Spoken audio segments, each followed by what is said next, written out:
Hello and welcome to today's video. I'm your host Steve, and today we are going to go over some changes for Season 2 of the SMunger Cup Series. Season 1 is coming to a rapid end. There's 2 races left and we're going into Bristol at the time of this recording. Before we get into today's video, go down below and hit the like button and subscribe if you're not already.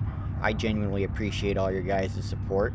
And today we're going to start with the Season 2 schedule, which will be 15 races long, 12 points races, 3 non-points races, starting with Stafford in Milwaukee, which will be 10 laps apiece.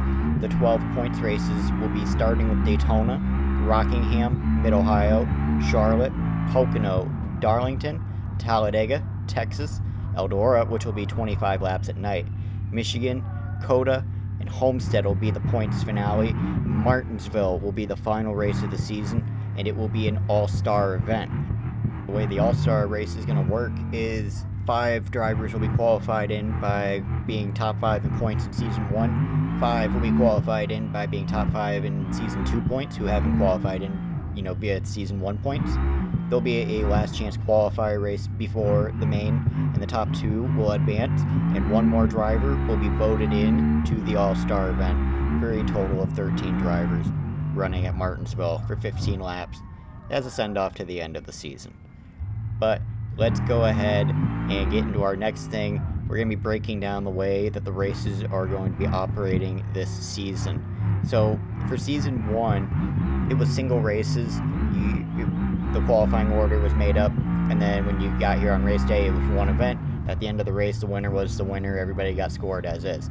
But with a 26 car field, it's really hard to get all those cars recorded in BeamNG and not cook my laptop.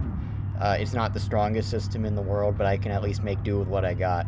But with that said, to get 26 cars, we're going to be doing a heats in main type system. The way heats and mains are going to look something like this. Similar to how Season 1 qualifying lineups were made, it's going to be a random draw.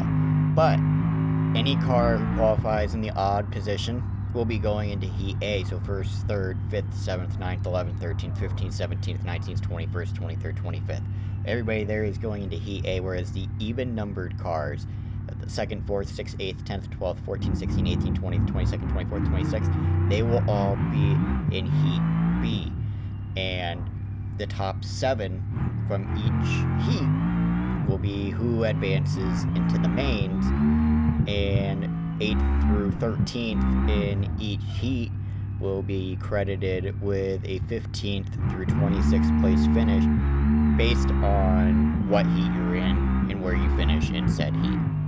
So for Heat A, if you finish 8th, you'd be 15th, 9th, you'd be 17th, 10th, you'd be 19th overall, so on and so forth. Last would be 25th, but in Heat B, if you're 8th, you'd be 16th, if you're 9th, you'd be 18th, if you're 10th, you'd be 20th, until last is 26th overall. So to put it up on a chart, it would look like that, but the heats are going to be 13 cars, and there's 2 heats per race. 7 cars transfer, the rest are 15th through 26th overall. The main event is 14 cars, and is 2 to 3 times the length of one heat. And the main event is determined by the heats. So if you're in Heat A and transfer, you'll be on the inside. If you're in Heat B and transfer, you'll be on the outside.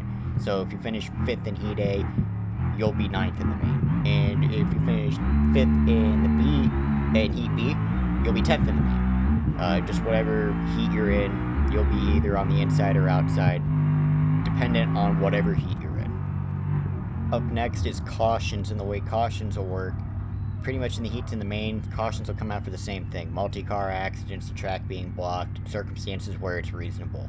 In the heat, the laps only count under green, and it must end under green. So if caution comes out like lap 2, you restart in lap 2. But in the main, the caution laps do count, and the race could potentially end under yellow if a caution came out on the last lap. But if a caution came out with like 2 to go, 3 to go, it would send the race into extra laps.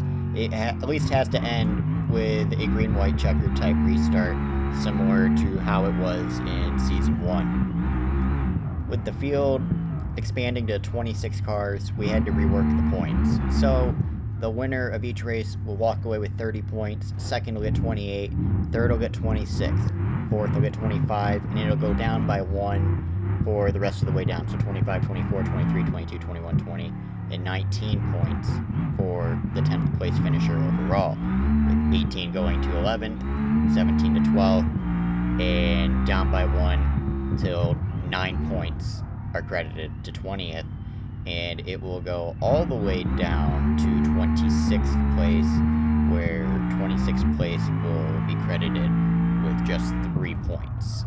So it's a tighter system. Well, not even a tighter system. It credits winning more than the previous system did, but it still allows for the rubber band effect, where if you have a bad run one week and a really good one the next, your entire season's not ruined. You can come back into the fight.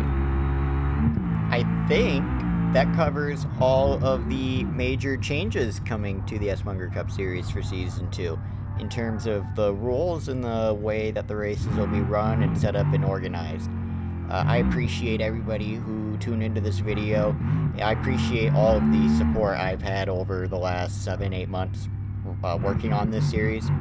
This has been one of my favorite video projects I've been able to do since getting onto YouTube, starting my channel. This is some of the most fun I've had working on projects since I've started really working on projects at all online. So all the support, it means the world to me, guys. I genuinely do appreciate it.